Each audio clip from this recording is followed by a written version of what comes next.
மற்றும் குரங்கு. ஒரு காட்டில் மானும் குரங்கும் சிறந்த நண்பர்களாக வாழ்ந்து வந்தனர். மான் பொறுமையாகவும் நிதானமாகவும் யோசித்து செயல்படும் தன்மையுடனும் இருந்தது.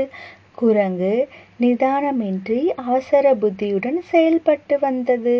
ஒரு நாள் மானும் குரங்கும் காட்டின் வழியே உணவை தேடி வந்தனர். அப்பொழுது மாம்பழங்கள் அதிகமாக நிறைந்த ஒரு மரத்தை கண்டனர். குரங்கு தன் அவசர புத்தியால் மாமர மரத்தில் சர்ரென ஏறி கிளைகளை நன்றாக உலுக்கியது. அனைத்து பழங்களும் கீழே விழுந்து பாழாயின. அந்த ருசியான பழங்களை இருவராலும் சாப்பிட முடியவில்லை. பிறகு மான் வருத்தத்துடன் குரங்கிடம் வந்து, குரங்கு நண்பா, ஏன் இவ்வாறு நடந்து கொண்டாய்? உன் அவசர புத்தியால் இவ்வளவு சுவையான பழங்களை நம்மால் சாப்பிட முடியவில்லை என வருத்தமாக தெரிவித்தது. அதை கேட்ட குரங்கு, மான் நண்பா, என்னை மன்னித்துவிடு. நான் என் தவறை உணர்ந்து விட்டேன்.